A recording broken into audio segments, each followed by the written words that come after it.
Hello everyone. कैसे हैं आप सब? आज ये हमारा 12th वीडियो होने वाला है। Special crash course of industrial safety management का 12वां वीडियो है ये, 12th पार्ट।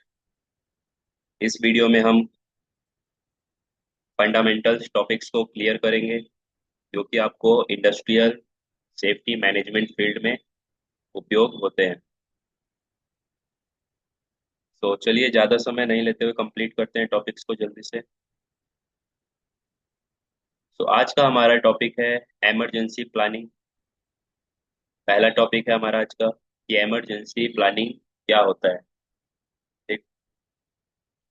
तो इमरजेंसी प्लानिंग को डिफाइन करने से पहले मैं आपको बता दूं, इमरजेंसी के डिफरेंट टाइप्स होते हैं। अलग अलग टाइप्स की इमरजेंसी हो सकती है वर्क प्लेस पर। इसमें सबसे पहला होता है हमारा natural disaster. Second, fire emergency. And third, health emergency.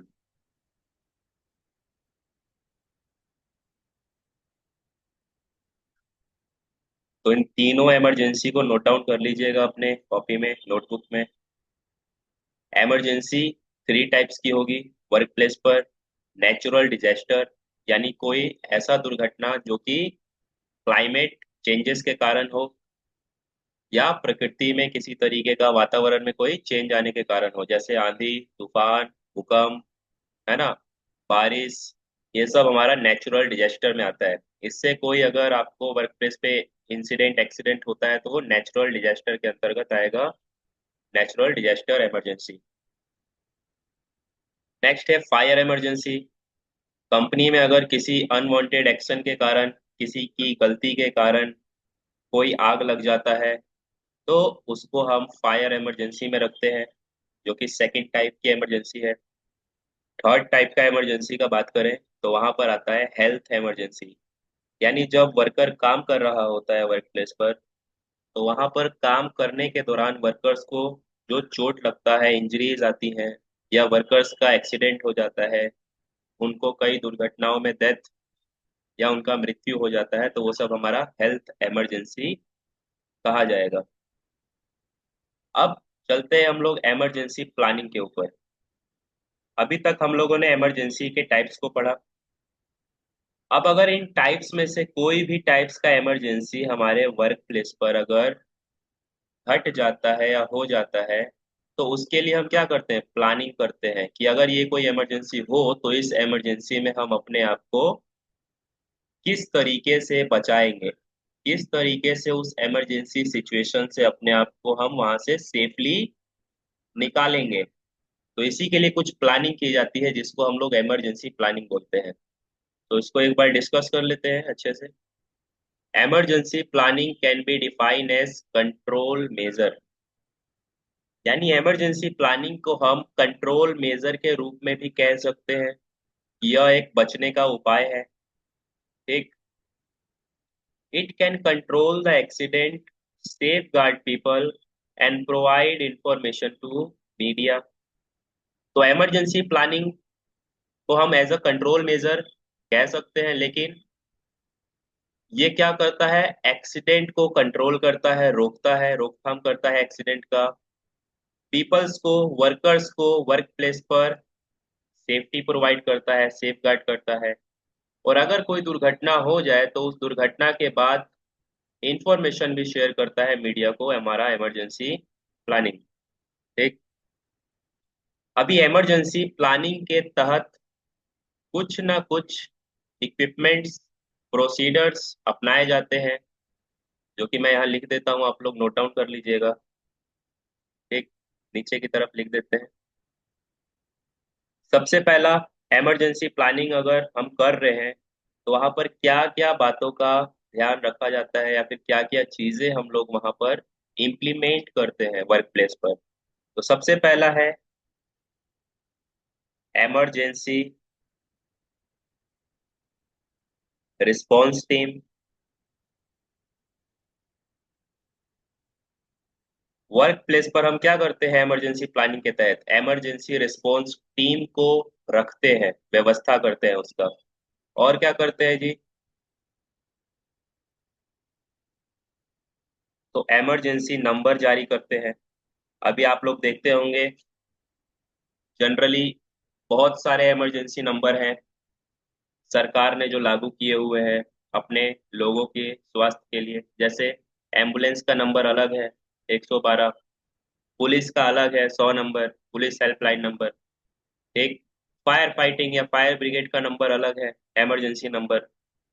ठीक, तो किसी इमरजेंसी में आप किसको कांटेक्ट करेंगे, उसके लिए हम इमरजेंसी नंबर भी इमरजेंसी प्लानिंग के तहत रखते हैं। और यहाँ पर बात हो रहा है कंपनी के अंदर किस तरीके का इमरजेंसी प्लानिंग किया जाता है। तो उसमें सबसे पहले इमरजेंसी रिस्पांस टीम को रखा जाता है इमरजेंसी प्लानिंग के तहत। उस कंपनी का, पर्टिकुलर कंपनी का अपना एक इमरजेंसी नंबर भी बनाया जाता है, ताकि वर्कर्स को कोई अगर इमरजेंसी सिचुएशन में अगर वो फंसते हैं तो तुरंत इमरजेंसी नंबर पे कॉल करके रेस्क्यू टीम को बुला सकते हैं। इमरजेंसी इक्विपमेंट्स, इमरजेंसी प्लानिंग के अंतर्गत हम लोग क्या क्या चीजें रखेंगे? तो इमरजेंसी इक्विपमेंट्स भी रखेंगे। इमरजेंसी इक्विपमेंट्स में क्या क्या रखेंगे? तो fire extinguishers,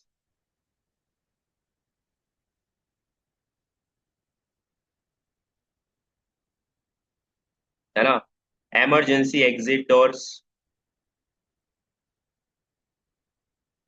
emergency assembly points,